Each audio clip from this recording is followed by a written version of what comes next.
Se reanuda la sesión. Se continúa con el trámite de informe de las acusaciones particulares. Tiene la palabra, si no me indican las acusaciones otra cosa, la Asociación Euskadi Defendiendo lo Nuestro y otros. Letrado señor Reclusa y Mayo. Sí, con la venia de su señoría, pues muy brevemente, la exposición va a durar aproximadamente 5 minutos. Consistirá en una reflexión de carácter general muy breve y en segundo punto trataremos una cuestión de carácter más específico.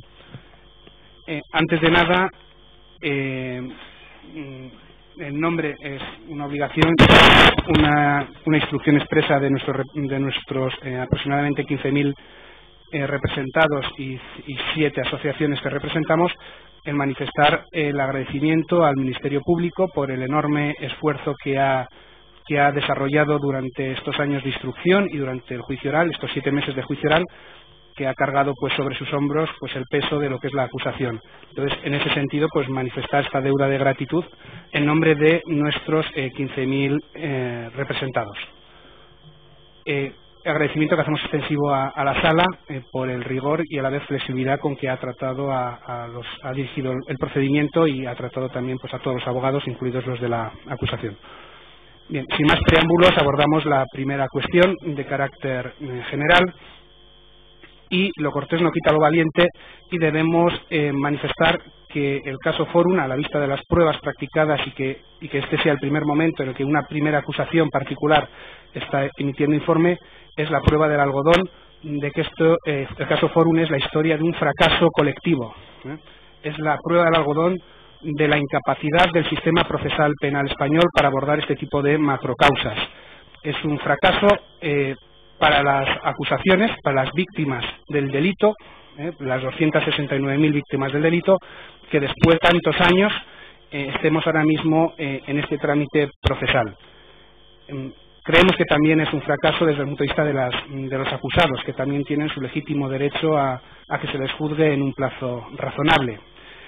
Entonces, como decimos, esta reflexión queda aquí apuntada a los efectos oportunos. Y con esto abordamos el segundo punto de carácter más concreto y visto que desde el punto de vista de nuestros representados está claro que no van a obtener en este clima de fracaso, no van a obtener ningún tipo de resarcimiento o prácticamente ningún resarcimiento económico, lo único que les queda es un resarcimiento de tipo moral. Ese resarcimiento moral es lo que pueden esperar de esta sentencia que tiene que dictar esta sala, y entonces ese resarcimiento moral pasa necesariamente porque en el relato de hechos probados conste efectivamente la verdad completa de lo que ha pasado. La verdad completa de lo que ha pasado. Eso es lo que necesitamos. Entonces me voy a centrar simplemente en un punto en el que estamos de acuerdo con el Ministerio Fiscal, y que lo expuso pues muy brillantemente, y por tanto no vamos a desarrollarlo mucho, pero vamos a complementarlo. Estamos de acuerdo en que es preciso abordar la cuestión de la naturaleza mercantil o financiera de la actividad de Forum. La sentencia puede tener la tentación de no abordarla, porque desde el momento en que el director general, el señor Merino, confiesa los delitos cometidos, es evidente que estamos ante una estafa piramidal y, por tanto, quizás se pueda caer en la tentación de eludir adentrarse en ese terreno. Pero concordamos con el Ministerio Fiscal en que esto clarísimamente es una actividad financiera, clarísimamente. Se ha dicho que era un problema que estaba permanentemente en la mesa de todos los responsables de Forum. Nace Forum con el apellido Fondo, que se elimina inmediatamente, y posteriormente con el apellido de Financiero. Es evidente que esto era así. Los asesores Clifford Chance y Ernst & Young, como recordaba el Ministerio Fiscal, no les lleva más que un mes el llegar a la conclusión de que claramente la actividad subyacente la materialidad de la actividad económica es necesariamente financiera, no es mercantil. Y con esto lo que queremos decir es que, naturalmente, que el dolo, los elementos cognoscitivos y volitivos de los acusados, de los principales responsables, abarcaba también pues esto que estamos diciendo. Y a partir de este hecho y de este conocimiento se produce una lucha permanente durante más de 27 años de disimular o esa tensión que hay entre la realidad material, la realidad económica subyacente, la realidad financiera, y la necesidad de disimularlo como actividad mercantil con las repercusiones que tiene y que se han visto y que no voy a desarrollar ahora, del tipo de provisiones y sobre todo que se esté ante una actividad reservada y por tanto controlada. Bien, hasta aquí los puntos en común con el Ministerio Fiscal y que él lo ha desarrollado mejor que lo que puede hacer esta defensa, esta acusación particular. Bien, lo que queremos añadir es que creemos que no se ha hecho suficiente hincapié en que lo mismo que estamos diciendo ahora, que era evidente y patente que esta actividad era financiera, lo debía ser también para las distintas administraciones públicas, para los distintos organismos. Estos delitos se cometen a la vista y paciencia de los distintos organismos. No vamos a decir, no se nos entienda mal, que se pida ni muchísimo menos que se declare ningún tipo de responsabilidad subsidiaria en este pleito, porque es procesalmente imposible, inadecuado y no es objeto del proceso penal. Pero sí pedimos expresamente que en la sentencia se recoja, se especifique que no se entiende la llave que nos permite entender que durante tantos años estemos ante unos delitos tan graves que han durado tanto en el tiempo, que han ocasionado pues es un agujero de 3.800 millones, afectados 269.000 personas, un fórum que ha actuado durante más de 27 años. Eso no se entiende si no se añade en el hecho probado que esto ocurre porque la administración, los distintos organismos de la administración pública no han intervenido, porque las personas, las víctimas del delito, cuando entregaron el dinero, es verdad que lo entregan porque esperan una rentabilidad. Eso es importante, pero no es determinante. Lo determinante o igualmente determinante es que entregan el dinero con una rentabilidad y algunos les achacan por encima de mercado. Bueno, eso puede ser importante, pero no es determinante, o igualmente determinante, como digo, es que lo hacen en la confianza de que toda esta actividad se está haciendo a la vista y paciencia del conjunto de administraciones públicas. Si no introducimos ese hecho probado, no se va a entender cómo durante tanto tiempo se ha podido generar estos delitos tan graves. Que esto sea así nos parece que es de justicia. No vamos ahora a desarrollarlo más, pero sí que es nuestro deber el expresarlo y pedir a la sala que lo incorpore como hecho probado esto que acabamos de decir. El resto de acusaciones particulares van a tratar otros puntos y seguramente desarrollarán algún aspecto de lo que acabo de exponer. Muchas gracias. Muchas gracias, señor letrado. A continuación tiene la palabra la acusación particular que representa a Ana Abad Roca y otros, la letrada señora Val Jiménez. Si me confundo en alguna ocasión con el nombre, me corrigen, por favor. Con la venia de sus señorías. Represento a doña Ana Abad Roca y, como dije el jueves pasado, a don Damián Montoya, cuyo cliente es Abel González Garre. La autorización figura a mi nombre y está en poder de esa sala. Ha mandado un escrito de conclusiones y me ha dicho que un recurso también al tenérsele por no personado. Bien, voy a omitir las referencias a las declaraciones y documentos a las que me voy a remitir, porque ya han sido reseñadas sobradamente en las reiteradas ocasiones. En primer lugar, y como acaba de decir mi compañero, adherirme al informe del Ministerio Fiscal, excepto en lo que ahora vamos a concretar, y agradecer, evidentemente, en nombre de mis mandantes, el esfuerzo realizado durante tantos años, así como a la sala en los mismos términos en los que se ha referido mi compañero. Bien, empezando ya, y ya digo que muy brevemente, no creo que alcance más de 2 minutos, deseo poner el acento sobre el perjuicio causado a esos 269.000 clientes consumidores, a los que en realidad me gustaría más bien llamar inversores. Son 3.800 millones de euros, de los cuales 5.000 están representados por esta parte. Entiendo, y seguramente mi informe, o mejor las conclusiones de este, no van a tener reflejo, no van a ser admitidos por esta sala en su sentencia, como tampoco lo fue en su momento por la Audiencia Provincial, por el Tribunal Supremo, ni tampoco por la Comisión Europea, a quien que esta parte denunció al Reino de España y en su momento pues no nos dieron la razón. Se trata de la cualidad, como ha dicho también mi compañero, de inversión de los fondos captados por Fórum Filatélico. Inversión en un sentido financiero y en un sentido mercantil. El Ministerio Fiscal ha venido refiriéndose en su informe a operaciones realizadas en Fórum Filatélico como inversiones, que se llevaron a cabo con conocimiento del presidente, del Consejo de Administración y de otros diversos acusados. Como también se ha dicho, incluso en el año 2004, en la memoria de Fórum Filatélico, se llegó a recoger la disposición adicional cuarta de la Ley 35/2002 de 4 de noviembre sobre instituciones de inversión colectiva, que le prohibía la actividad que estaban llevando a cabo y, sin embargo, no solo siguen llevándolo a cabo, sino que lo reflejan en su memoria de 2004. Ello viene a reforzarse por los informes de la señora Yabar y el señor García en 2005 y su sucesiva ampliación.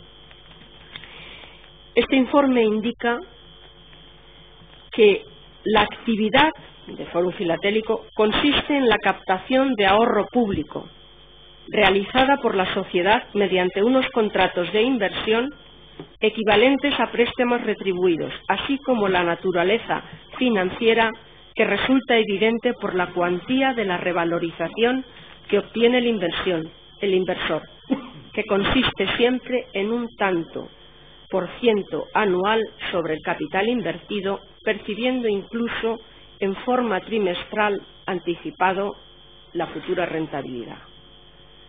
No solo lo recoge en su informe, sino que tanto la señora Yabar como el señor García lo dijeron aquí durante la realización de su pericial testifical.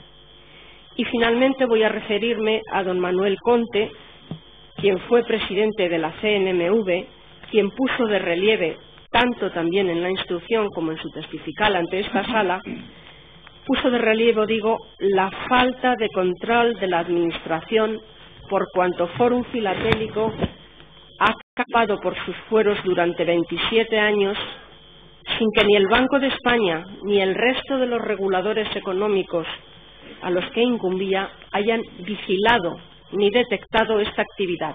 Muy al contrario, se ha patrocinado su actividad y se ha declarado a esta empresa como una empresa que poseía una capacidad financiera de más de 500 millones de euros. Capacidad que solo se encontraba en esos momentos, 2005 por cierto, en otras 35 empresas españolas. ¿Cómo no confiar en lo que dice un organismo que está participado en su mayoría por el Estado? DG Informes.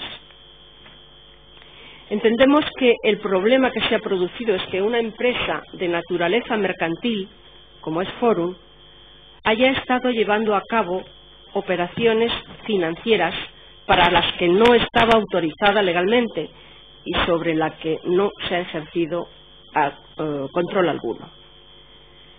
Esa falta de control de la Administración entiendo que la lleve a ser responsable, si bien, como ha dicho también mi colega, no es objeto de este pleito, pero sí al menos que quede constancia en la sentencia de que los operadores económicos no han hecho el trabajo que debían hacer y han consentido que Fórum Filatélico llevara a cabo este trabajo. Por lo demás, Como hemos dicho, señoría, suscribimos el informe del Ministerio Fiscal, excepto en esta breve alocución que se ha hecho, y solicitamos que dentro de lo posible se pueda tratar a los inversores de Forum con toda la justicia posible, no solamente desde el punto de vista anímico, sino desde el punto de vista mercantil, crematístico. Es algo que, aunque parece probablemente una, digamos, ensoñación, y permítaseme la expresión, no tengo más remedio que decirlo porque mi conciencia me obliga a decirlo, y porque esas 5.000 personas que han depositado su confianza en el despacho puedan acabar teniendo las cantidades que se invirtieron, al menos en su mayoría.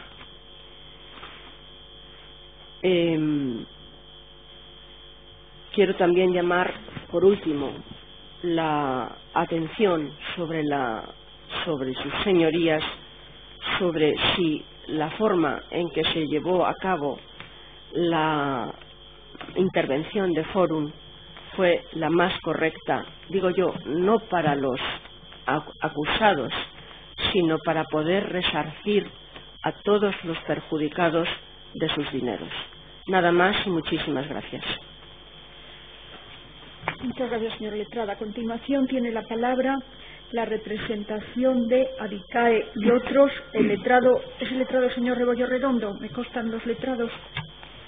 Sí, señoría. Bien, pues tiene la palabra. Muchas gracias. Sí. Con la venia de su excelentísima señoría, en nombre de ADICAE y de los más de 48.000 socios que nos han dado el mandato de representantes en este juicio, solicitar que se dicte una sentencia condenatoria en los términos de nuestro escrito de acusación.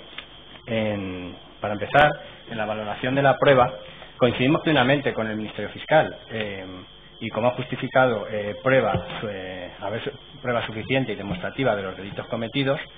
En eso, esta parte no tiene nada más que adherirse y solicitar que estén por demostrados los delitos.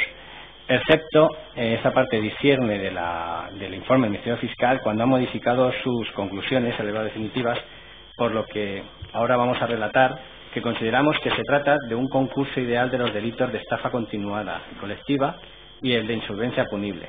Y tampoco hay un concurso medial entre los dos delitos de falsedad de cuentas con estos dos. Señoría, como he dicho antes, representamos a más de 48.000 afectados de los 269.000 estafados por Forum. Esto es una quinta parte de los afectados y por eso, ya que no van a recuperar nada de los 3.800 millones debidos, pues tenemos el mandato de que se condenen estos hechos considerados como delitos porque se han cometido de forma independiente unos de otros y que se aplique correctamente nuestro Código Penal y no se produzca ninguna injusta sin penar. Concretamente, esta va a ser la forma de dar una explicación de lo ocurrido y como queremos que se apliquen las reglas para cuantificar las penas, bajo nuestro punto de vista, porque esperamos convencer al tribunal al que nos dirigimos y que no se siga la única sentencia reciente dictada por el 21 de noviembre en el caso Afinsa por el Tribunal Supremo, cuando se delimiten los años de prisión de los condenados. Señoría, esta parte quiere poner como ejemplo los correos aludidos alegados y demostrados por el Ministerio Fiscal la semana pasada, de 13 de mayo de 2006, 4 días después de la intervención, cuando Yorca Iglesias le dice, entre comillas, bórralo por favor, pero bien borrado, y realiza pagos para revertir la situación. Todo muy rápido para darle a la sociedad una oportunidad y que solo sea condenado por una estafa colectiva, que no aparezcan más personas involucradas. Señoría, no podemos permitir que se refundan las penas porque esos correos obtenidos en el momento de intervención demuestran que sabían que estaban cometiendo más delitos aparte de la estafa colectiva. Discernimos, por tanto, de la línea expuesta por el Ministerio Fiscal y las demás acusaciones que se han adherido, que son todas menos la de ADICAE y 48.000 personas, una quinta parte de los afectados, porque queremos que se tenga en cuenta nuestro informe y por ello vamos a basar la valoración de las pruebas y de los hechos probados de la siguiente manera.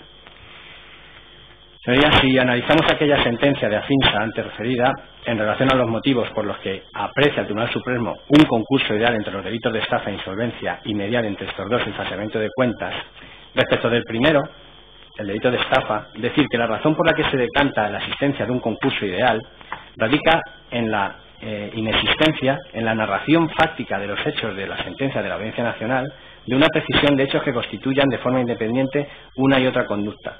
Por tanto, entendemos que este es nuestro primer punto de partida, que la Audiencia Nacional a la que nos dirigimos independice ambas conductas en el relato fáctico de la sentencia. Creo que no es necesario recordar la sentencia de Afinsa, en la que en las primeras páginas se habla de un negocio, como ha dicho el Ministerio Fiscal, idéntico al que sea al modelo de negocio de Forum. Pero sabemos que para aplicar se ha aplicado el concurso ideal, cuando en realidad se han cometido dos delitos, se han realizado varios delitos, porque el concurso real se aplica cuando durante la comisión de un delito se realizan varios, acumulándose las penas y siempre que fuera posible por la naturaleza de los mismos. Cada uno de estos se considera como un tipo penal, como una pena individual, pero que a la hora del juicio se unifican formando una única pena, que comprenda todos los tipos penales. Esta es una aplicación que se encuentra en el artículo 73 de nuestro Código Penal y que todos conocemos, y el ejemplo más claro que en todas las universidades se enseña es el de esa persona, como ejemplo de concurso real, que decide robar a una pareja y va caminando por la calle. En el momento de la comisión se tuerce la cosa y el responsable roba a la chica y mata al chico y huye. Por tanto, hay dos temas, esto lo decimos porque hay que diferenciar dos tipos penales, el que afecta a dos bienes jurídicos distintos. Será el delito de robo, que afecta al patrimonio, y el delito de homicidio, que afecta al bien jurídico de la vida. Otra cosa es en el concurso ideal, en el que un individuo que lesiona a otra víctima hasta provocarle la muerte, se castigan los dos delitos igual porque las lesiones han sido un medio para llegar a la muerte. Sería con la captación de ingresos que supuso la estafa de Forum Filatélico, no se puede producir una insolvencia, igual que robando no se puede producir la muerte. Es solo cuando se realizan malas gestiones administrando la sociedad, cometiendo otro delito de insolvencia, cuando ya no se puede devolver el dinero estafado. No es igual que las lesiones que producen la muerte, porque si se recogen contratos de Forum y si Forum hubiera dilapidado su patrimonio, pues hubiera podido devolver los importes depositados, y a lo único que no pudiera haber atendido es a pagar las rentabilidades prometidas. Por otro lado, siguiendo esta primera cuestión del concurso ideal, resulta fundamental determinar si en el caso que nos ocupa el bien jurídico protegido es el mismo en ambos delitos, en la estafa o insolvencia, y si por el contrario es distinto. Si llegamos a esta segunda conclusión de que es distinto, podremos dejar bien claras que estamos ante un supuesto de concurso real y no ideal.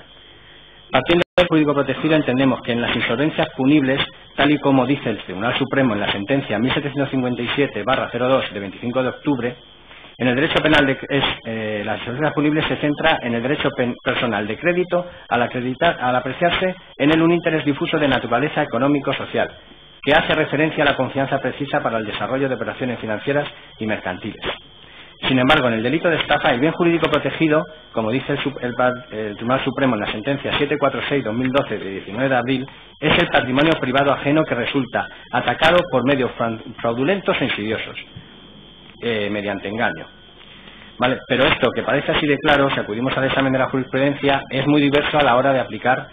Hay diversidad de ejemplos para aplicar los concursos real y ideal, razón por la cual es importante también matizar, en primer lugar, la separación temporal entre ambas conductas que constituyeron el engaño. Los contratos de inversión y venta de sellos se produce por un valor totalmente irreal que conforman la estafa, se produce en un momento distinto que el de la insolvencia, en que se colocó la sociedad como consecuencia de sus inversiones y sus salidas injustificadas de dinero. Por otro lado, distintas son las personas a las que afecta una y otra conducta, a los inversores en contratos de sellos en la primera, y la segunda a los accionistas, a los trabajadores, a los acreedores en general, todos aquellos que tienen reconocidos un crédito en la administración concursal del juzgado mercantil 7.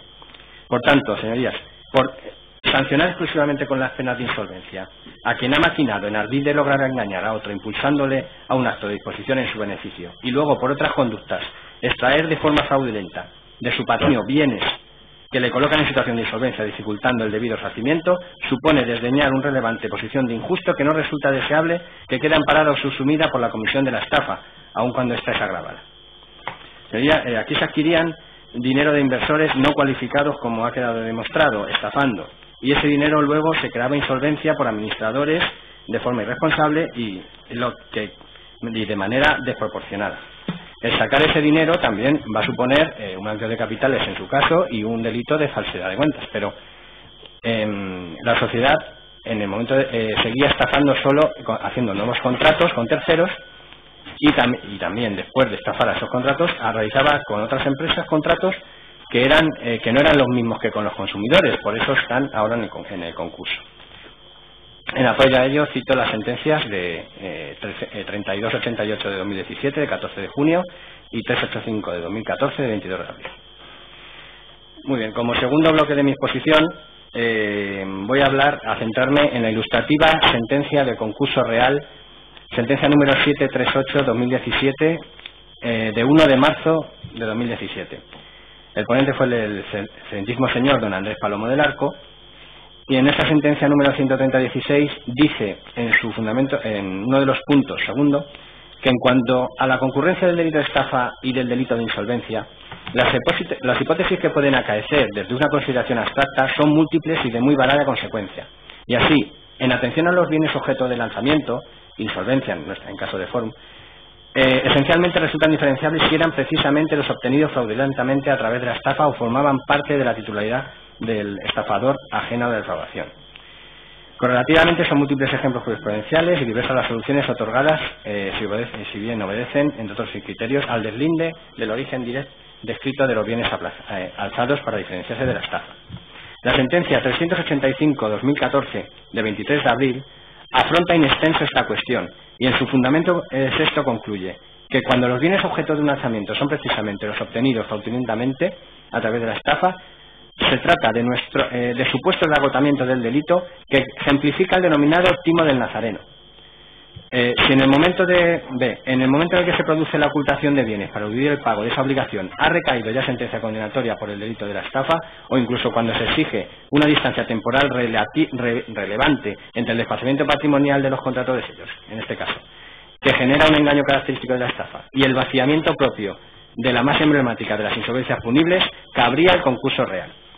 Entonces, cuando la actividad, como dice el Tribunal Supremo, defraudadora y provocación de insolvencia se mueven en un marco temporal relativamente próximo, pero sin solución de continuidad, donde se produce una nueva decisión del autor de los administradores de Forum que empeora sensiblemente la posición del estafado, aboga también por entender la existencia de concurso real, pues en otro caso se produciría una incoherencia fenológica, pues el lanzamiento que tuviese como base la relación obligacional derivada del contrato lícito y legítimo merecería más pena de prisión, la de 1 a 4 años, y que aquel que se produjese como secuela del delito de estafa no agravara, que, según las tesis de la consunción, quedaría absorbido por este mereciendo toda conducta única una única pena comprendida en 6 meses a 3 años. Comparación punitiva en realidad se traduce que si se aplica solo una de las normas y no se está contemplando todo el desvalor del injusto, el reproche de culpabilidad se queda corto, y si se aplica de forma excluyente uno de los dos tipos penales, en aparente conflicto, escapará parte del injusto del reproche. En definitiva, que se trate de una insolvencia consecuente de un delito de estafa no cierra posibilidad a la calificación diferente y autónoma de los delitos. En realidad, como hemos dicho antes, nos encontramos, ejemplifica el Supremo, nuevamente con una modalidad del timo del nazareno, que en la actualidad revive con más riqueza de formas en las que la realidad supera a la ficción, dice el Tribunal Supremo. En este timo, lo esencial es generar confianza para poder adquirir mercancías a precio aplazado y venderlas obteniendo una ganancia sin pagar el precio. La actuación del acusado en ese caso fue similar, adquirió un negocio generando confianza, un pago inicial metálico y lo transmitió inmediatamente a un testaferro para poder disponer de la maquinaria e instalaciones transmitidas sin que el perjudicado pudiese recuperarlas a través de la ejecución de pagarés. Pues aplicando este ejemplo a la estafa de Forum, al caso que nos ocupa, se firmaban en Forum contratos de compra de sellos independientemente de lo que después ocurre cuando es insolvente. En un tiempo se podían pagar cupones cada 4 años y durante unos años, cada 4 meses y durante unos años se pagaban. Y lo que demuestra que por aquel entonces no existía ninguna insolvencia. es debido luego a esas salidas de capital y a través de un entramado societario descrito excelentemente por el fiscal cuando se produce dicha solvencia. Pagar esos cupones sí podría tener algo que ver con dar imagen de solvencia y producir la falsedad de cuentas, no decimos que no, pero nada tiene que ver con la forma continuada con la que se estafa, siendo por tanto dos delitos autónomos y distintos.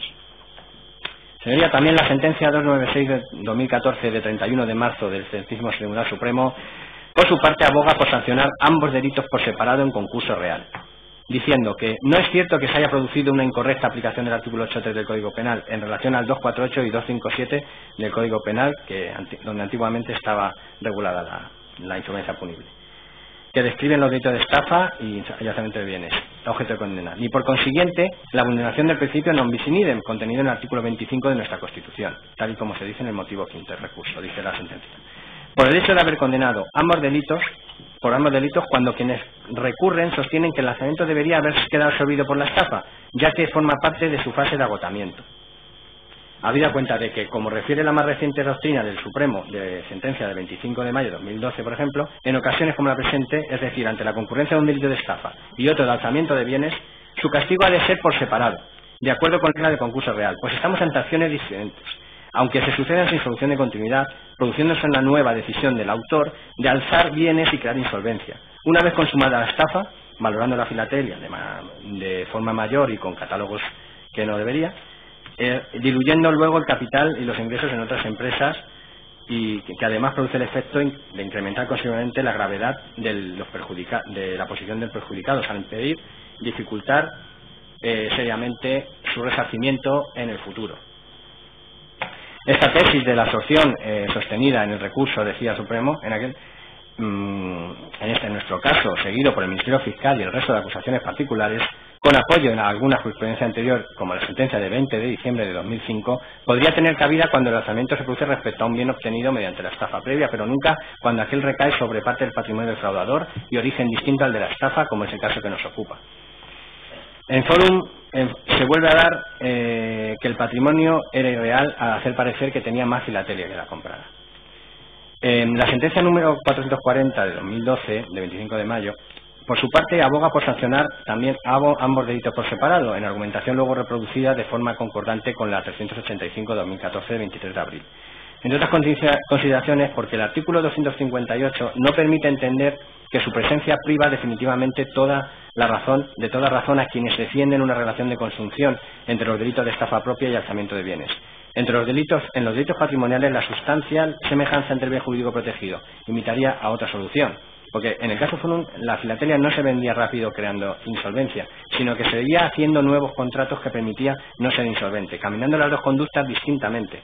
Y esto no es hasta la intervención cuando se suspende la percepción de cupones por los inversores, demostrando sus momentos temporales distintos que hacen que no se puedan subsumir uno a otro. Pues ya para casi concluir, de igual modo parece ir concluyendo que la doctrina pacífica de la Sala Segunda de 2005 debe ser sancionada la conducta como un concurso real.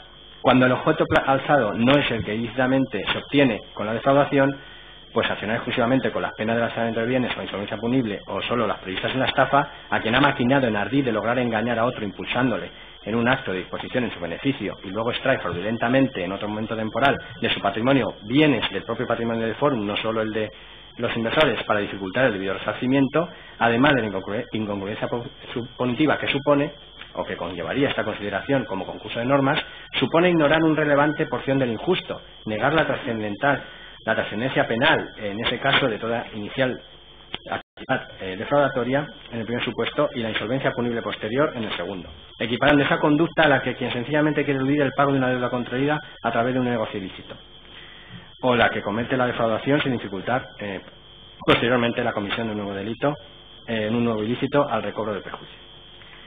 En aquella sentencia de 440-2012 que seguimos relatando, en esos autos los bienes objeto de alzamiento lo son tanto los obtenidos por la concesión del préstamo como los obtenidos por la defraudación, como las cantidades percibidas por la comunidad autónoma. Esto sabemos que Forum tenía contratos de seguro y otros contratos que formaban parte de su patrimonio. Con lo cual, el resto de cantidades percibidas por la prestataria, en este caso, pues decía la entidad Holstein, en atención a otros conceptos, se liquidó mediante transferencias en una parte muy relevante a su cuenta personal.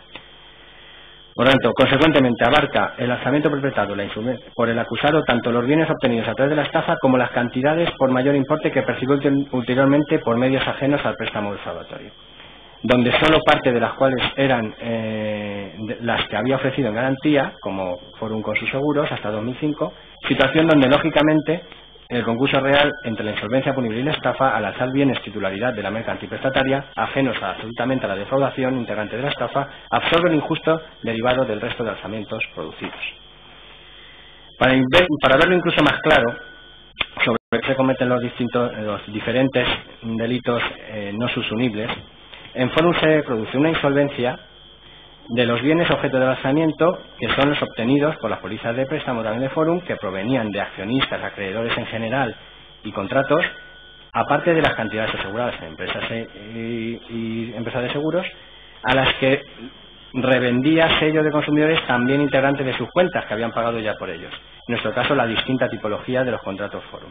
Y es un patrimonio de ingresos distintos obtenidos con la defraudación, y que, como consta en nuestro escrito de acusación y que coincide con el Ministerio Fiscal, y las demás partes, son 3.800 millones de euros estafados tras haber liquidado un 20,5% en la administración concursal, que se obtuvo mediante el pago de rentabilidades y el entramado societario intervenido, creado y demostrado por Forum. Por tanto, es distinto, tenemos que quede demostrado que es distinto el dinero objeto de la insolvencia punible, donde los acreedores de concurso no han sido estafados, sino tan solo se debe dinero prestado a Forum por algún bien o servicio, y demostrando que ese concurso es siempre ajeno a la estafa de los sellos. Entonces, estamos de acuerdo que en el engaño se producía cuando se publicitaban como un depósito de sello seguro y luego se podía recuperar, y cuando aseguraban la rentabilidad proveniente de la revalorización de los mismos. Aquí se produce una estafa, subsumiendo en más conducta la de la publicidad y el engaño en la estafa. Pero no se puede hablar lo mismo entre el delito de estafa y el de insolvencia punible. Queremos insistir en que el bien jurídico protegido en la estafa es el dinero de los consumidores, y en el de insolvencia es el dinero de Forum. Los accionistas, los trabajadores, los acreedores, lo que aparece en el concurso. Por lo que los delitos se producen de forma temporalmente independiente y se pueden dar los dos por separado. Y como indicaba el fiscal en algunos sellos, que incluso hay que matizar, hay que poner de relieve que se destruían, y también esos sellos que se destruían, que según la administración concursal podían valer hasta, si queríamos, un 5.000% de su valor, estos hechos también, que no son los mismos que los de la estafa, creaban insolvencia. Por tanto, de la anterior doctrina jurisprudencial se desprende que para que haya insolvencia basta con la comisión de un delito referenciado y que el sujeto activo haga desaparecer su patrimonio, uno o varios bienes, dificultando ello seriamente la efectividad del derecho de acreedores, que son más gente que la que invertía en sellos, y que actúe precisamente con esa finalidad.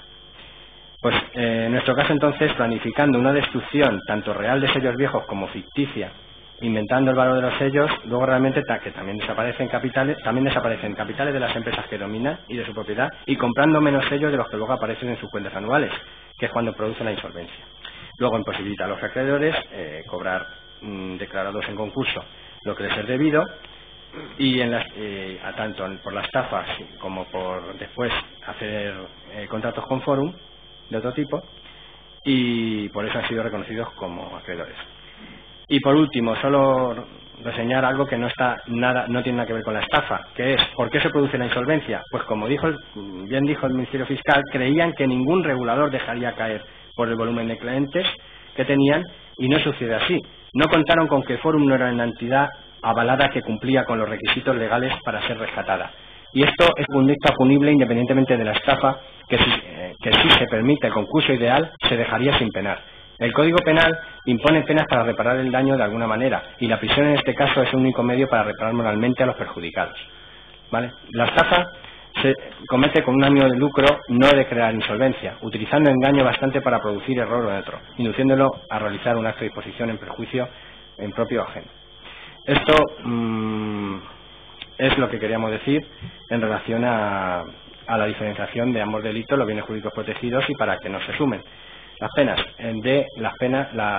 se sumen las penas de delito de insolvencia punible y de estafa.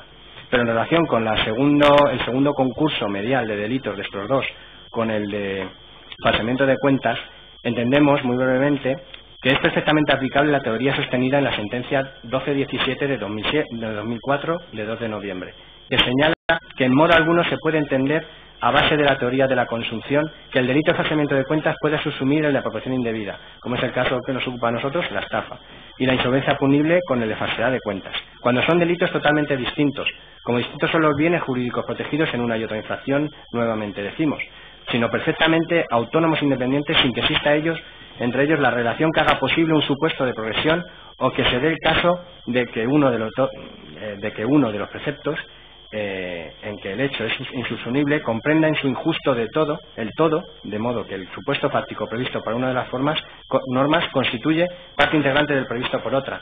Si se penara solo una de ellas, quedaría impune una parte injusta del hecho delictivo. A este respecto, resulta, a juicio de este letrado, fundamental analizar cuál es el bien jurídico protegido en el delito de falsedad de cuentas. Y en ese sentido, la sentencia de 2002 de 29 de julio señala que lo es la seguridad jurídica y la confianza legítima de todos los sectores sociales y financieros interesados en la realidad de la situación económica de las empresas. Como vemos, el bien que se protege es distinto del que se protege en la estafa, que es solo el dinero de los afectados en el engaño, o en la insolvencia, los que contratan o los que pueden llegar a contratar, como con la sociedad, accionista, etcétera. A lo que no obsta que en algún caso concreto puedan coincidir los afectados por la comisión del delito.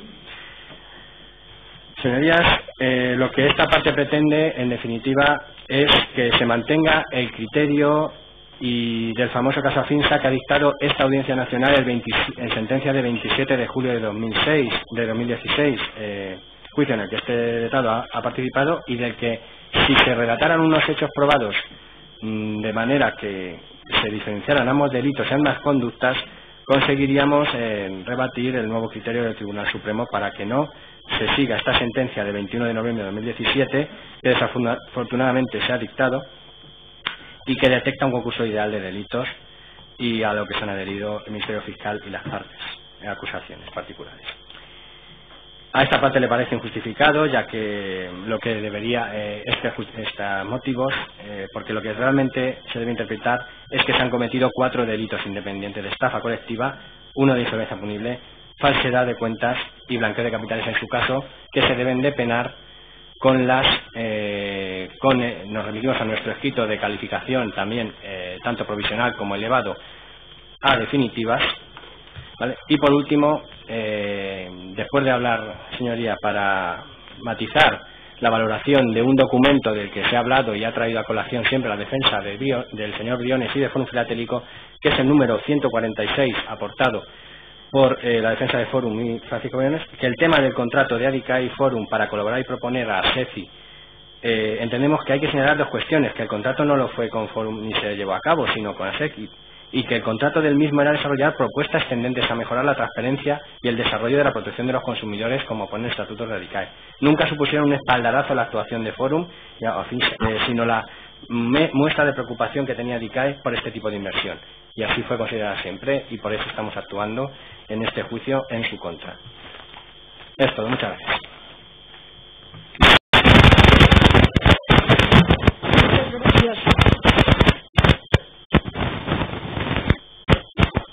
¿Ha quedado algún micrófono encendido? Muchas gracias. Muchas gracias, señor letrado. A continuación tiene la palabra a Facil.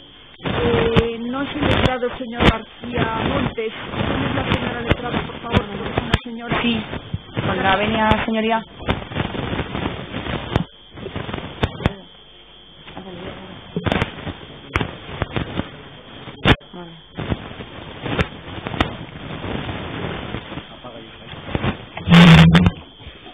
Con la venia de la sala, Sandra Gainza Castiñeira, en sustitución de Marcos García Montes, en representación de AFACIL. ¿Me repite el nombre, por favor? Sandra Gainza Castiñeira. Muchas gracias. Bien, en primer lugar, queríamos agradecer a la sala por su paciencia y comprensión con las partes a lo largo de todas las sesiones de juicio oral. Agradecerles del mismo modo la correcta y ordenada organización con la que se han llevado a cabo todas y cada una de las sesiones. Bien, pues no podemos obviar en nuestro elaborado informe lo que nos ha traído hasta aquí. Este procedimiento se ha convertido en el escenario de lo que en el año 1939 apareció por primera vez en la investigación criminológica. Delitos de cuello blanco, señorías. los cuales han demostrado una vez más a lo largo de todo este procedimiento que son de los más perjudiciales para el orden socioeconómico, ya que afectan directamente a la colectividad en general. Hoy, 79 años después, el caso que estamos enjuiciando es absolutamente claro con lo que aconteció.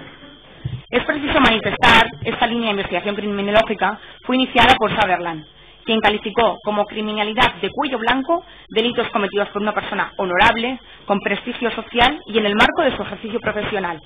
Y es que, señorías, en el presente procedimiento, todas y cada una de las personas que hoy se encuentran ahí acusadas encajan a la perfección con este tipo de delito, puesto que ha quedado demostrado a lo largo de todas las sesiones de juicio oral que se han aprovechado de su estatus profesional con el fin de lucrar ellos mismos. Lo extraño en estos delitos y en los de la corrupción en general es que se frustra en los ciudadanos la idea de ver en prisión preventiva a estas personas. Y es que, el delito económico se caracteriza por generar un daño social considerable, tal y como lo encontramos hoy aquí. Fórum filatélico, una estafa piramidal que ha causado un grave perjuicio a 269.000 personas. Nosotros representamos a 2.000 asociados de la Asociación de Afectados de Castilla y León. Y la verdad que tenemos muy pocas respuestas al hecho de no ver en prisión provisional a los que hoy están acusados. Y, por supuesto, acusados después de tantos años de instrucción. A lo largo de todas las sesiones de juicio oral hemos oído en declaración a un sinfín de personas, acusados, testigos y peritos. De todo ello, y con esto acabo, señorías, esta representación viene a concluir que, valiéndose de diversos instrumentos y mecanismos de fraude, ha quedado constatado que los acusados han cometido hechos delictivos mediante engaños al ciudadano, causándoles graves perjuicios económicos, quedando acreditada esa participación directa, en mayor o menor medida, de todos y cada uno de los encausados. Así lo recoge la jurisprudencia, por sentencia número 22/2016, de fecha 27 de julio del 2016, dictada por la sección primera de la Sala de lo Penal de la Audiencia Nacional, en el caso Afinsa, y que ha sido confirmada mediante la sentencia 749/2017, de fecha 29 de noviembre de 2017, por parte de la Sala Segunda de lo Penal del Tribunal Supremo. Por todo ello, se viene a solicitar la condena de todos los acusados en el presente procedimiento al haber quedado acreditada tras la práctica de la prueba en el presente acto, así como de toda la instrucción practicada, la existencia de conductas delictivas por parte de los mismos, consistentes en delito de estafa, blanqueo capital, insuficiencia punible, falseamiento de cuentas anuales, a las penas recogidas en nuestro escrito de calificación, tantum dolores pecunia de cada asociado de nuestra asociación y el abono de las costas procesales del presente procedimiento. Muchas gracias, señorías. Muchas gracias. A continuación, tiene la palabra para informe la Asociación de Perjudicados Fórum 9 de Mayo. El letrado señor Frada Galloso es... No, Sergio Hidalgo. Sí, también consta el señor Hidalgo Alonso. Sí. Tiene la palabra. Con la venia de la sala, hacemos nuestras las palabras de agradecimiento que han manifestado las acusaciones respecto al comportamiento de esta sala y también del Ministerio Público, y nos venimos también a adherir no solo al informe espléndido que hizo el Ministerio Fiscal, sino al que han realizado en este acto las otras acusaciones particulares, salvo evidentemente con la DICAE al no compartir la calificación jurídica. Poco más se puede decir después de todo lo que ya se ha dicho. Entendemos respecto al engaño bastante que no solo será por omisión, sino también por acción, al entender que se ha acreditado y está demostrado la sobrevaloración de los sellos objeto del negocio jurídico. En concreto, por los peritos se viene a ratificar que estaban el 76% por encima del precio original. Incluso uno de los acusados, Antonio Merino, reconoció que se iban incrementando el precio según las necesidades financieras de la compañía. La mayoría de las defensas vienen a alegar que no había estafa piramidal porque se estaba al corriente del pago de los cupones o de los intereses. Es más bien, puede ser que en ese momento se hiciera, pero era totalmente insostenible el negocio debido a como han venido manifestando los peritos en la administración concursal. Principalmente por dos motivos. El primero de ellos porque el dinero de los nuevos inversores no iba destinado a generar una rentabilidad ni a invertir para generar esa rentabilidad, sino únicamente para pagar los intereses de clientes anteriores. La única solución, señorías, hubiera sido una fuerte inversión para poder cubrir el déficit patrimonial en que estaba inmerso la empresa Fórum. pero evidentemente, como se ha venido a reconocer a lo largo de los actos del plenario, no tenía ningún tipo de intención, sino como debía y como se ha reconocido, era tan grande la empresa, tan grande, 269.000 afectados, 3.700 millones, que no lo iban a dejar caer. Esas eran expresiones que se han recogido en entrevistas que se realizaron y que han venido aquí reconocidas. Por último, señoría, hacer la relación esto con el delito masa en la estafa. En este respecto, el Tribunal Supremo, en la Sala Segunda, en su sentencia 4 de julio del 2013, lo define como modalidad agravada del tipo continuado, pero que tiene características propias que le dotan de una autonomía y sustantividad propias, de suerte que queda justificado el tratamiento punitivo diferenciado que prevé el artículo 74.2, último inciso de nuestro Código Penal. Evidentemente, aparte del plan preconcebido que es necesario para la comisión de este delito, son dos los requisitos: notoria gravedad y generalidad de personas. Hablar de notoria gravedad en este caso está más en manifiesto, como dice el diccionario de la Real Academia, notorio es lo público y sabido por todos que, unido al sustantivo gravedad, es la clave económica, nos lleva a una gravedad económica fuera de toda duda. Evidentemente 3.700 millones entendemos que es una cantidad más que está de fuera toda duda de discusión. Y la generalidad de personas, pues qué decir, hay 269.000 afectados, entendemos que también será ese requisito. También hacemos nuestros, señorías, las alegaciones realizadas sobre esa falta en vigilando por parte de la Administración, que si bien entendemos que está fuera de este proceso, sí que quedaría o debería quedar mención en la sentencia que se dice. Por todo ello interesamos una sentencia condenatoria con todos los pronunciamientos de conformidad con este escrito de calificación, y en especial que indemnicen a nuestros 1.397 afectados a la cantidad de 27.356.316 que le han sido defraudados, descontando evidentemente las cantidades que se cobran, que se cubren en el concurso con imposición de costas. Muchas gracias. Muchas gracias, señor letrado. A continuación tiene la palabra para informe la representación de María del Pilar Domínguez Campelo. El letrado, señor Álvarez Toledo. Con la venia de la sala. Soy Cristina Alonso, en sustitución de Francisco Álvarez Toledo. Muy bien, señora. Tiene la palabra. Sí, en primer lugar, compartimos las alegaciones de nuestros compañeros sobre el agradecimiento tanto a la sala como al Ministerio Fiscal.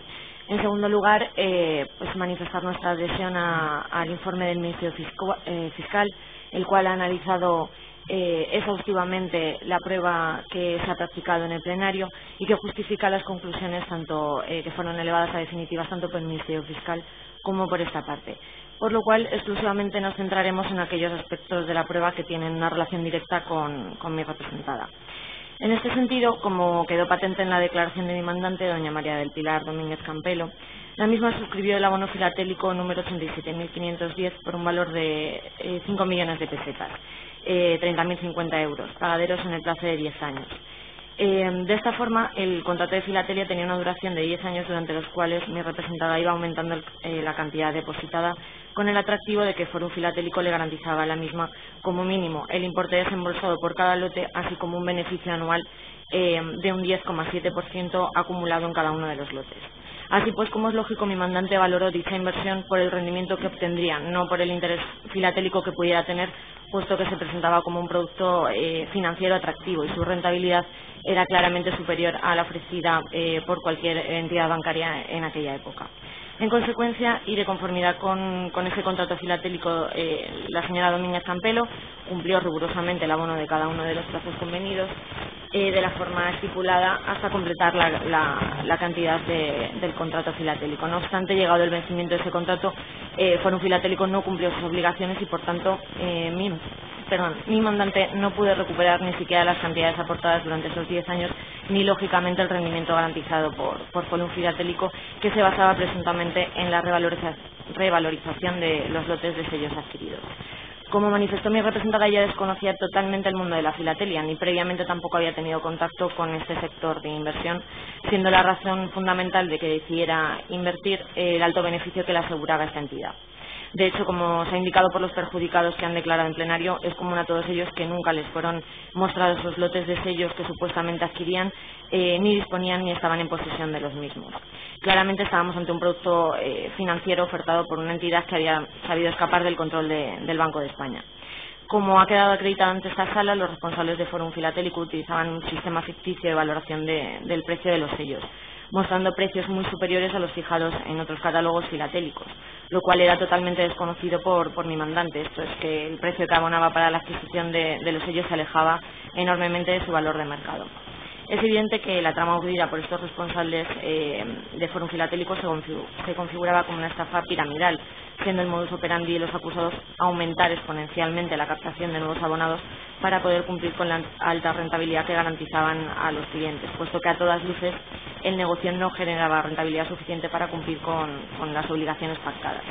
Así pues, es evidente que los hechos enjuiciados son constitutivos de un delito de estafa previsto y penado en los artículos 248, 249 y 250.6 del Código Penal vigente a la fecha de los hechos y concurren todos los elementos, tanto objetivos como subjetivos, del tipo penal.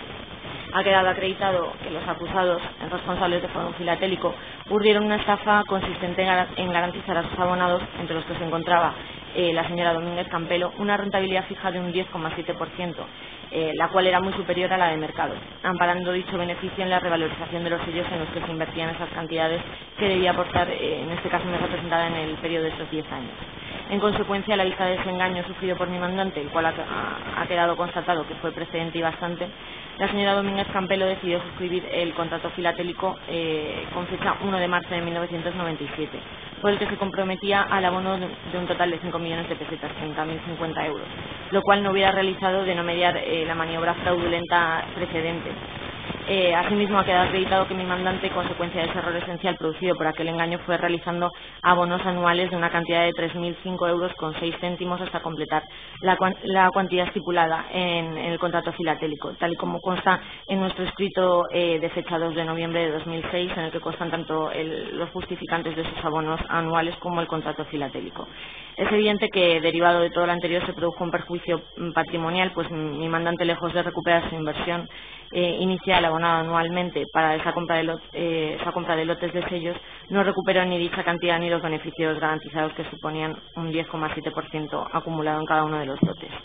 Como es obvio, esta actuación de los acusados concurría el elemento subjetivo que requiere el tipo penal, el ánimo de lucro, pues los acusados conocían perfectamente que dicho negocio se había construido como una estafa piramidal mediante la cual se lucraban mediante el engaño provocado en sus abonados.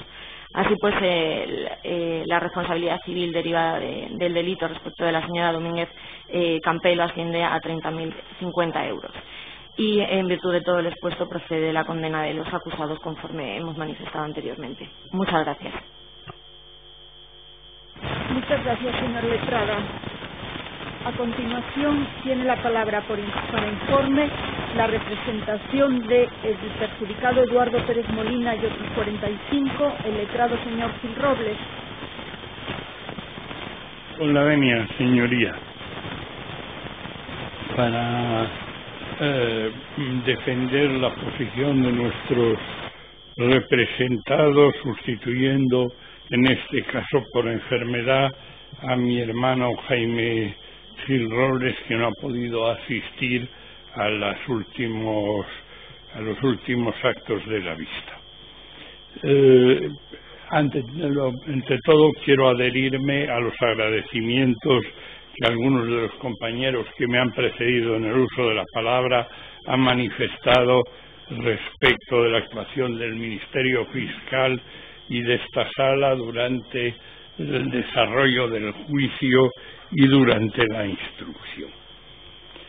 La prueba practicada, analizada minuciosamente por el Ministerio Fiscal, ha confirmado en todos sus extremos los hechos recogidos en nuestras conclusiones provisionales elevadas a definitivas, es decir, en síntesis, que nos encontramos ante el montaje de un sofisticado aparato de captación masiva de fondos del público mediante un artificio contractual de adquisición y reventa de valores filatélicos. O sea, un esquema Ponzi que se completaba mediante un complejo sistema de ocultación y distracción que involucraba numerosas sociedades españolas y extranjeras. Insisto en este aspecto porque este aspecto ha dado lugar, en primer término, con el paso de los años, a la mayor estafa que ha conocido España en los últimos 2 siglos, por el número de afectados y por su volumen económico. Ya han sido ambos mencionados en esta sala y no voy a repetirlo, pero sí las dimensiones del caso, que es lo que estamos juzgando en estos momentos. Y en segundo lugar, porque esta complejidad voluntariamente buscada es la que ha motivado la dilatada labor de instrucción que ha sido necesaria para poder desvelar todos los recovecos de la trama y las implicaciones de los acusados. Mucho mayor y más compleja que la de Afinsa, en la que también tuvimos la desgracia de tener que participar, y que da lugar a que en ningún término, y en esto suscribimos también las expresiones del Ministerio Fiscal, nunca se puede hablar de dilación indebida en esta causa, porque la dilación que ha existido es la mínima necesaria para esclarecer lo que se ha producido. No voy a repetir en aras de la brevedad la conclusión segunda provisional elevada a definitiva que doy por reproducida, y mantengo igualmente la conclusión tercera, responsabilidad de cada acusado, que difiere de las definitivas del Ministerio Fiscal, en que estimamos que los delitos deben ser penados por separado. Me ha precedido en el uso de la palabra un compañero que se ha extendido detalladamente en el análisis de este tema con cita abundante de jurisprudencia y de doctrina en la materia. Sería impertinente cansar a la sala con una repetición. Hago mías sus consideraciones y las doy por reproducidas en lo menester. Nosotros mantenemos igualmente esa posición. En cambio, oído el Ministerio Fiscal la estimación con circunstancias modificativas respecto de 2 procesados en 2 puntos concretos, en este momento no la sostengo y me adhiero a lo que el Ministerio Fiscal mantuvo. Y termino solicitando se impongan a los acusados las penas que solicitamos en nuestras conclusiones provisionales elevadas a definitivas, dictando sentencia en ese sentido con reconocimiento de las cantidades reclamadas por nuestros representados y todos los conocimientos accesorios. Nada más, señor. Muchas gracias. Por último, la representación de Nilde Villar Martínez y otros, el letrado señor Aranda Roncero. Muchas gracias, señora presidenta. Informar el último en un procedimiento con tantas acusaciones particulares implica que ya prácticamente esté casi todo dicho, con lo cual me voy a limitar, incluso aunque sea desordenadamente, a incidir en aquellas cuestiones que considero que es necesario aseverar algún argumento. Evidentemente hacemos nuestro el informe extensísimo que hizo el Ministerio Fiscal, que creemos que además no le sobró ni le faltó ni un minuto, porque efectivamente desmenuzar la actuación que se ha venido desarrollando por parte de los acusados durante la vida que tuvo Fórum Filatélico, especialmente en sus últimos años, requería efectivamente esa intervención. Creo que en lo que se refiere al delito de blanqueo de capitales, la pormenorización que se hizo acerca del elenco y del la red de sociedades que se habían urdido por algunos de los acusados quedó suficientemente explicado, con lo cual me voy a limitar únicamente a dar algunas pinceladas sobre los delitos de estafa, insolvencia punible y el falseamiento de las cuentas anuales. Yo creo que lo primero que hay que insistir es que todos los acusados, especialmente los integrantes del Consejo de Administración, el director general y el director jurídico de Fórum Filatélico, deben efectivamente resultar ser condenados de los delitos de los que vienen siendo acusados, por cuanto es imposible que si durante toda la vida de la compañía se vino realizando este tipo de negocio, aquellos que estaban al frente de ella no estuvieran absolutamente al tanto de lo que se estaba haciendo, especialmente por cuanto cuando se descubrió que hacía Fórum Filatélico resultó ser un mecanismo absolutamente simplista y evidente que no requería especiales complicaciones. Cuestión distinta es lo que después se hizo para sacar el dinero de España a través de la connivencia con el señor Llorca y el elenco de sociedades que se utilizaron al efecto. Creemos que ninguno de los acusados, quizá tal vez el señor López Gilarte, por aquello de que no estaba en la sede de Madrid, que era donde se cocía todo el negocio, podría quizá estar un poco más alejado de la toma de decisiones, pero es imposible que no supieran lo que estaba ocurriendo. Mire, no cabe tampoco alegar aquello de la obediencia debida o el sistema presidencialista del que se ha hablado, habida cuenta que en ese caso, si efectivamente el señor Briones hubiera querido desarrollar manu militari y de manera unipersonal el gobierno de la sociedad, no hubiera tenido un consejo de administración con él, ni hubiera tenido el grupo de asesores que tenía alrededor. Efectivamente decidió tener un consejo de administración, por supuesto muy bien remunerado, que era el que desarrollaba las actividades que vamos a analizar.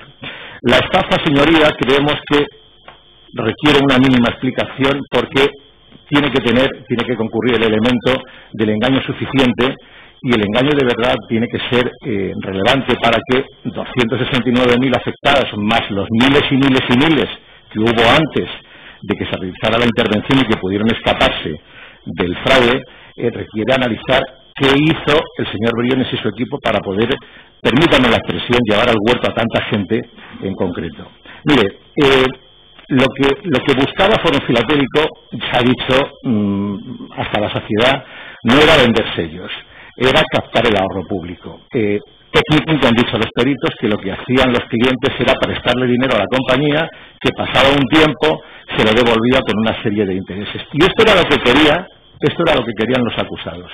Es decir, extenderse en un paralelismo acerca de negocios financieros que hacían los bancos y las cajas de ahorro, dando, evidentemente, un plus adicional de 2 o 3 puntos respecto de lo que era la remuneración del ahorro de las entidades financieras. Evidentemente, si no daban algo más que los bancos y las cajas de ahorro, no podrían haber obtenido la clientela que tenían. Pero les hacía falta algo más, y es dar a conocer el negocio. Para eso, el apostolado, la red comercial que se preparó en toda España era completamente imprescindible. ¿Y qué era lo que vendían? Bueno, un teórico subyacente, los sellos, que podían ser obras de arte, que podían ser árboles, que podían ser pelotas de ping-pong, lo que fuera, pero que lo único que hacía falta era que la gente se lo creyera. Es decir, que el público se creyera que ese producto podía soportar una remuneración, una revalorización. Y para eso, ¿qué hacía el señor Briones de manera personalísima?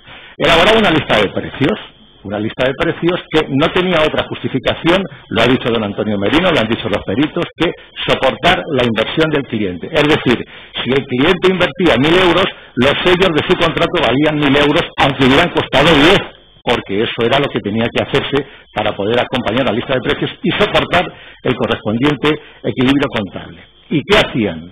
Bueno, pues acompañaban también en su carpeta, lo ha dicho alguno de los comerciales, una póliza de seguros. Una póliza de seguros que era lo que le exhibían a los clientes.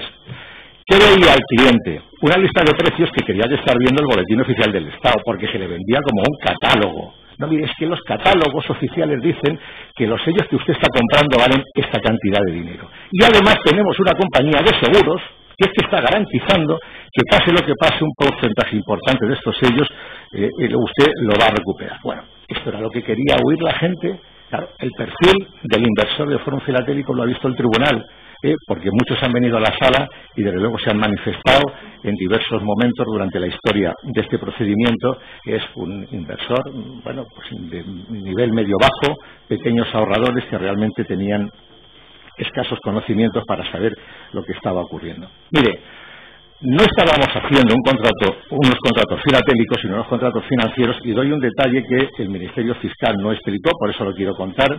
Mire, solamente había 168.000 contratos que no tenían sellos adjudicados, ni más ni menos que el 54%.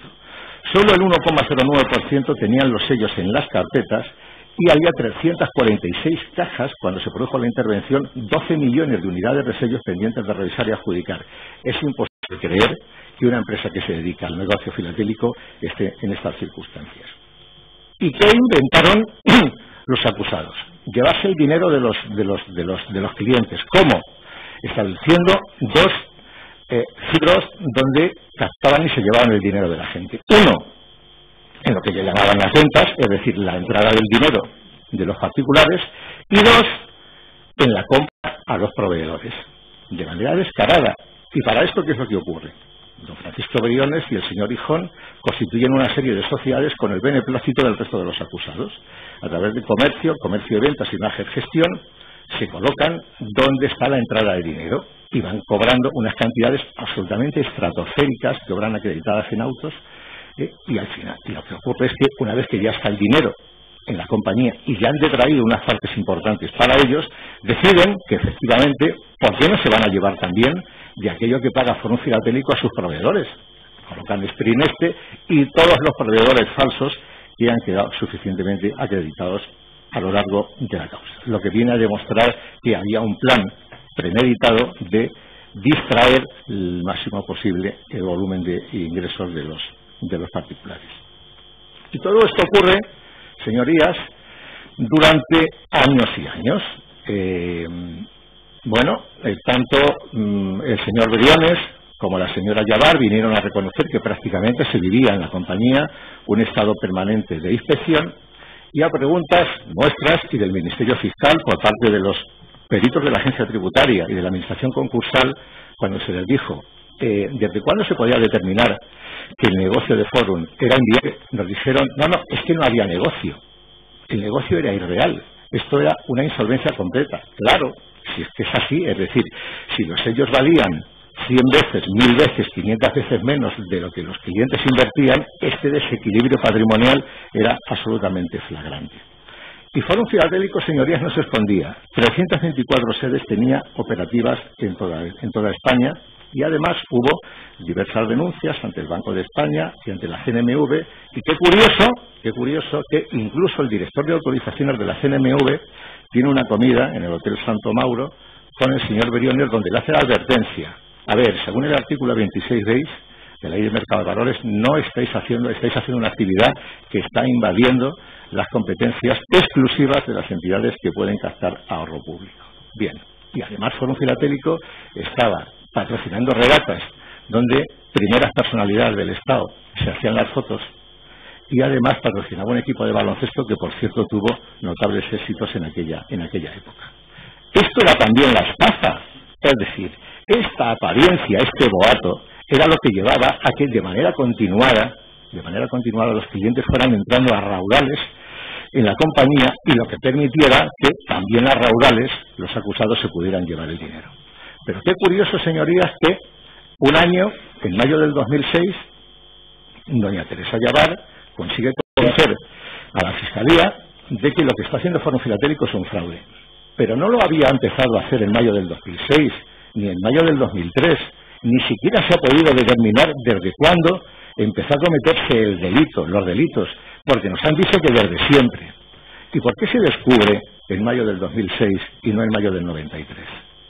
Y se hubiera evitado este terrible daño que se ha hecho a tantísimas personas.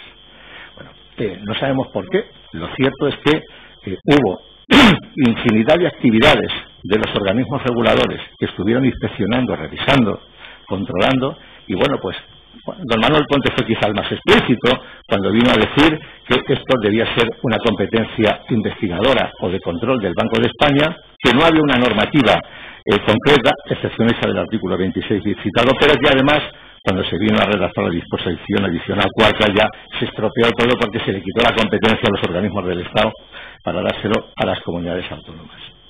Lo cierto es, señoría, es que la velocidad a la que los acusados venían captando fondos es tal que los fondos propios negativos pasaron de 1.888 millones de euros en el año 2003 a 2.848 en el 2006. Es decir, en 3 años, que es cuando doña Teresa Llavar tiene una intervención más activa en la inspección que al final termina desenmascarando el fraude, hay 1.000 millones más que se perdieron por el camino. Entre 2003 y 2005, también nos han dicho los peritos, Fórum Filatélico duplicó su cifra de negocios. Esto significa que si algo se hubiera hecho antes, se hubiera podido evitar que el fraude fuera de este tamaño. Por eso, señorías, y ya termino, lo que le venimos a pedir nosotros es que, en lo que se refiere a las condenas, a los acusados, actúen con el máximo rigor posible. ¿Por qué? Porque hay que ser acreditado que la instrucción no ha logrado encontrar todo el dinero que fue distraído a los inversores en Fórum Filatélico. Tienen penales de millones de euros que están fuera de España, que los paraísos fiscales donde se ha intervenido son ingentes, que nunca nos hemos encontrado ante una ingeniería jurídica y financiera tamaña como esta, y que en algún sitio tienen que tener guardado, y tienen guardado todo el dinero que no ha sido hallado por parte de la policía y de las comisiones rogatorias. Señorías, sería un insulto para los 269.000 afectados que pasado 3 años, 5, 6, 2, aquellos que ustedes consideren oportuno condenar, los acusados salgan a la calle y hagan como tantas veces lamentablemente ha ocurrido en este país, se vayan y empiecen a vivir como auténticos reyes con el dinero que se llevaron, mientras que esta gente, algunos de ellos, señorías, se lo puedo asegurar que los conozco, en lugar de estar disfrutando de una vejez pacífica, siguen limpiando escaleras o repartiendo estadillas en los buzones para poder llegar a final de mes, porque estos señores decidieron llevarse el dinero, vivir en Isla Margarita o tener cuentas millonarias en Suiza y en Andorra. En definitiva, señoría, castíguenlos con el mayor rigor posible y respecto de la imprescindible responsabilidad del Estado, que nada hizo para que esto pudiera evitarse, aun cuando este procedimiento evidentemente no es el idóneo, lo que sí les ruega esta parte es cuando menos en la sentencia contemplen que efectivamente esto ocurrió porque alguien con responsabilidades suficientes de los organismos reguladores no hizo adecuadamente su trabajo. Muchas gracias. Muchas gracias. Sobre el error de esta presidencia hemos concluido con los informes de las asociaciones particulares. En función de la solicitud de hoy formulada por las defensas, tiene la palabra el letrado defensor del acusado, Antonio Merino Zamorano, letrado señor Melero Merino. Gracias, señora presidenta. Con la venia a la sala, en defensa del señor Merino, en defensa de nuestro escrito de conclusiones modificado en trámite de definitivas, solicitando la imposición para el mismo de una pena de conformidad con lo que allí se describe. Bien sabe el tribunal que el papel de esta defensa es un tanto atípico. Es la defensa de alguien que ha confesado y que ha decidido colaborar con la justicia. Desde luego que no es una defensa fraudulenta. Este letrado no ha venido aquí a engañar a nadie ni a cometer estafa alguna, y las cartas, su posición procesal ha estado clara desde el primer momento. Y desde luego que este letrado no es un fiscal auxiliar ni ha venido a hacer el trabajo de la acusación. No lo ha hecho. Lo que sí que es cierto es que cuando la defensa se basa en la cooperación con la justicia, cuando se basa en la confesión, necesariamente deben existir puntos de coincidencia con la tesis acusatoria. Porque gran parte de la tarea de la defensa va a consistir precisamente en poner de manifiesto ante vuestras señorías de qué modo esa colaboración con la justicia apuntada a la tesis de la acusación es útil y, por tanto, merece ser tenida en cuenta como lenitivo penal. Esta defensa ha interrogado única y exclusivamente a su defendido, a su patrocinado, al señor Merino. No ha intervenido en la prueba de cargo. Y la verdad es que intervino en el interrogatorio del señor Eduardo Pacheco, el antecesor, en el cargo del señor Merino, porque, hombre, dejarlo marchar de aquí sin siquiera despeinarse, siendo como fue precisamente el antecesor, ni más ni menos que hasta el año 2001, de la secuencia de hechos que aquí se han relatado, pues bueno, merecía, si más no, algún comentario por parte de esta defensa.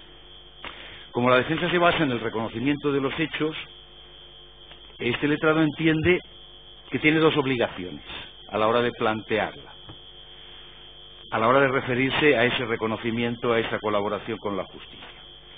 Primero tiene que poner de manifiesto ante vuestras señorías que el testimonio prestado por el señor Merino se ha prestado en condiciones que determinan su absoluta validez procesal y constitucional y que, por tanto, puede ser plenamente estimado con todo rigor por parte de la Sala como prueba de cargo válida e incuestionable. Y, en segundo lugar, es carga de la defensa poner de manifiesto también ante vuestras señorías ilustrísimas su utilidad, hasta qué punto ese testimonio merece un tratamiento por parte de la Sala, un tratamiento punitivo específico por parte de la Sala desde el momento en que ha contribuido seriamente a apuntalar la tesis acusatoria y a esclarecer la dinámica de los hechos. A eso vamos a dedicar el contenido de nuestro informe. Eso sí, previamente hay algunas consideraciones de tipo general que entiendo que debo efectuar. El señor Merino está arrepentido, ha venido aquí a manifestar este arrepentimiento. Claro, es un arrepentimiento que no es una cosa metafísica, ni religiosa, ni psicológica. Es un arrepentimiento que tiene que tener una traducción para que en términos legales se le pueda dotar de alguna relevancia. Y ese arrepentimiento pasa por el reconocimiento de lo que allí ocurrió desde el núcleo duro, desde el corazón de la comisión de los hechos y desde luego por el intento objetivable de dar satisfacción a las víctimas, de que las víctimas conozcan lo que ocurrió y por qué ocurrió en la medida en que el señor Merino fuera testigo o partícipe de ello. Señor Merino, que no tiene cuentas en paraísos fiscales y que no ha realizado movimientos de fondos en la tan querida para los españoles ciudad de Ginebra, que realizó lo que realizó por un sueldo, que perdió sus ahorros en los términos que ya explicó el Ministerio Fiscal, porque creía, si esto llevaba tanto tiempo durando, ¿por qué no iba a durar más? Y que no tuvo el valor, por sus circunstancias personales, por su edad, porque tenía un empleo, que no tuvo el valor para marcharse cuando debió marcharse, o en su caso incluso para denunciar cuando debió denunciar. Una estafa como esta que, bien, ahora a toro pasado todo el mundo es torero, parece que era muy fácil, que era evidente, que era sencillísimo detectarla. No, no era así, no era así. Y la prueba precisamente de que el engaño era bastante es lo que tardó todo el mundo en verla. Las autoridades reguladoras, las autoridades supervisoras. Lo cierto es que en el seno de Fórum Filatélico no se escatimaban medios para gozar del más sofisticado de los asesoramientos para conseguir precisamente proyectar imagen pública que dilatara, por lo menos, si no impidiera definitivamente, la intervención de poderes públicos o de autoridades reguladoras. Eso es lo que ahí ocurría y, fuera ya de esta consideración general, a eso se quiere referir esta defensa. ¿Es válida la declaración del señor Merino? ¿Es fiable? En primer lugar, debemos trasladar al tribunal que, a nuestro criterio, en su testimonio, en su confesión de coacusado, que es heteroincriminatoria, es decir, que proyecta responsabilidad criminal sobre otros sujetos, no se ha vulnerado ninguna garantía procesal y constitucional de la práctica de la prueba. La declaración del señor Merino se ha sometido a los estándares más rigurosos de prestación de declaración, precisamente para ser dotada de esa validez y para que pueda ser valorada por el tribunal como prueba de cargo. Y eso en el respeto al principio de contradicción, el principio de contradicción que, al entender de esta defensa, que normalmente lo que hace es defender y defender a todas, no simplemente es un medio de obtención de la verdad procesal, sino que está tan íntimamente unida al derecho de defensa que, en definitiva, es el único medio válido para la obtención de la verdad procesal. Si lo decimos, esta cuestión ni siquiera nos la plantearíamos con un perito, es evidente que con un testigo, también con un coimputado. Se ha respetado el fundamento de la garantía y se ha respetado y se ha posibilitado que para todas las defensas el juicio, por lo que respecta a esa declaración del señor Merino, pueda ser contrastado y puedan ejercer válidamente frente a él cuantos argumentos tengan a bien. De hecho, la defensa del señor Briones interrogó solicitó a la presidencia del tribunal volver a interrogar al término de la declaración del señor Merino, desistió de su derecho, pero por lo que respecta al señor Merino y a su defensa, podría perfectamente incluso haber pedido un careo por si la excelentísima sala tenía bien acordarlo. Es decir, se pretendía, y entendemos que se ha conseguido, dotar a ese testimonio de la máxima validez desde este punto de vista. El testimonio del señor Merino no será posible efectuarle el reproche que efectúa el Tribunal Europeo de Derechos Humanos por vulneración del artículo 6.3d del convenio, en la sentencia, por ejemplo, en Luca contra Italia de 27 de febrero de 2001, en la que precisamente el coimputado que heteroincrimina se niega a responder a las preguntas de las otras defensas y soporta el test de la doctrina del Tribunal Supremo más restrictiva, más restrictiva que hemos encontrado, la sentencia del Tribunal Supremo 460 de 2015, de 29 de junio, de Sánchez Melgar, o incluso, yendo más allá, al voto particular de Luciano Varela Castro a la sentencia del Tribunal Supremo 878 de 2014, que niega cualquier validez al testimonio prestado sin ser sometido a la garantía de la contradicción y máxime en el caso en el que se produce una heteroincriminación. Desde luego que se ha ido mucho más allá de lo que requiere la doctrina del Tribunal Constitucional, que se refiere a este tipo de pruebas con la terminología que vuestras señorías también conocen, de contradicción devaluada o contradicción atenuada. La terminología no es mía, es del propio Tribunal Constitucional. Todo esto viene al caso y lo expongo ante vuestras señorías por una razón, porque entendemos que para ser acreedor de la atenuación por colaboración con la justicia, de la misma manera que se requiere que la declaración aporte información relevante, entendemos también que se debe exigir que se presten unas condiciones aceptables para el derecho de defensa. Y si nos remontamos al fundamento de la confesión, con su similitud al desistimiento en la tentativa, no deja de ser un acto que debe ser sincero, que debe ser pleno, carente de subterfugios, carente de restricciones, debe ser un acto de reconocimiento simbólico de la vigencia de la norma, de la vigencia del derecho. Y así, haciéndolo así, entendemos que se habrán cumplido las primeras exigencias, las exigencias necesarias para poder proceder a la valoración en el sentido que aquí interesaremos. En segundo lugar, entendíamos que era nuestra obligación, que era mi obligación, referirnos a la utilidad de la confesión del señor Merino, a la utilidad y relevancia, porque sabemos bien que no es una confesión que se presta antes del inicio del procedimiento ni en sus balbuceos. Sabemos que es una confesión que se presta en el acto del juicio. Y si queremos someter a la consideración del tribunal que debe tener algún efecto trascendente en el momento de la medición de su responsabilidad, de su concreta responsabilidad, debemos poner en valor cuál ha sido la relevancia y la utilidad para el esclarecimiento de los hechos de la declaración del señor Merino. Eso es lo que ha venido a hacer esta defensa en este juicio, que ha hecho muy pocas cosas. Estar en el interrogatorio del señor Merino, no dejar que el señor Pacheco se fuera tan fresco y atender a la práctica de la prueba y ver lo que aquí ha ocurrido para calibrar de manera consciente y de manera eficaz, en primer lugar, el carácter contingente de la aportación del señor Merino a la secuencia de los hechos, es decir, el nivel de su participación y la gradación penal que eso merece, y desde luego para poner de manifiesto, a la vista de la prueba, cuál ha sido la relevancia de la confesión. ¿Sabe?